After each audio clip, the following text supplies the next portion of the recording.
So I was just sitting here thinking, I just finished a column, I had my coffee. It's just a really good day. I have my skylight closed, so the lighting isn't, that's not the point. That's not the point. Stay focused.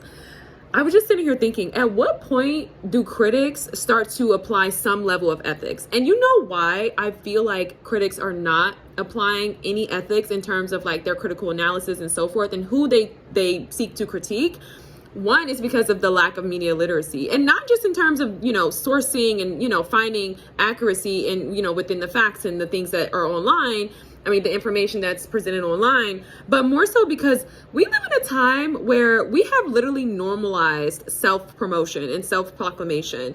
You don't have to go to school. You don't have to do anything anymore to have any qualifications to do what you do. And so I think about this with Candace Owens. Not here to, I don't really care to get into that. But I just think about how when we really look at Candace's platform, what is Candace really doing? I mean, we really consider this journalism. It would not be considered journalism. You know what I mean? Like that would be considered opinionated kind of like commentary, which is something we all do. Like me, even as a writer, I share opinions as well. But at what point do we start to realize that there needs to be a fine line with critical analysis and just overall bullying and critique? I just feel like we got to this point where it's like we literally hate the gifted. I'm going to go on a tangent here, but stay with me. I was thinking about gifted people and what it means to be gifted, universally, academically, just how people are different, in their own little reigns. There's a lot of research to unpack with giftedness. It's something that is definitely understudied, but it's been a common thread that I've been following with those who are, considered prominent figures and people who are doing very well in their career, in their field.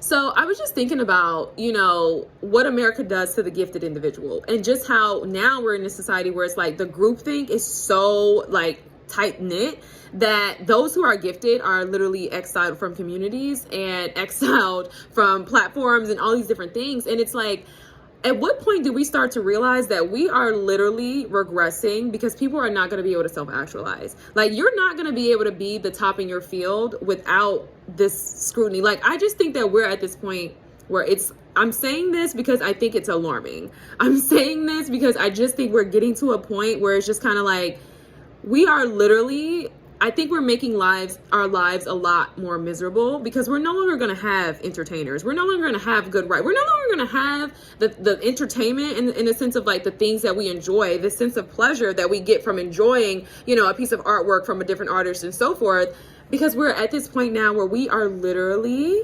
writing with pitchforks at anybody who rises above the status quo. And I just think that there really needs to be some bounds, some ethics that are applied when it comes to this level of critique. I mean, the way people just are so nasty and so and so disrespectful, it's just to a point where it's like, this is no longer about critical analysis. This is no longer about anything that is academically challenging. This is just about y'all just being nasty. And it's like, it's justified because of self-proclamation. You don't need a degree. We have to listen to you now because you have a platform. We have to listen to you now because you've garnered this influence.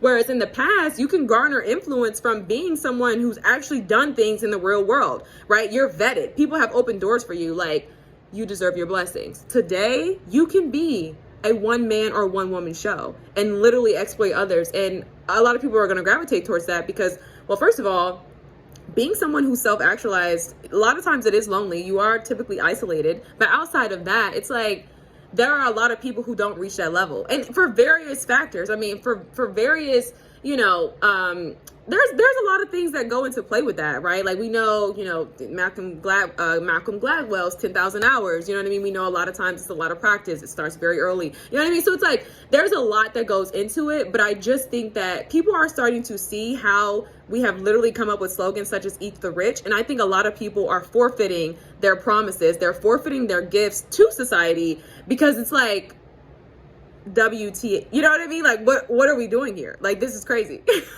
So anyway, I just think that we're a little unhinged now.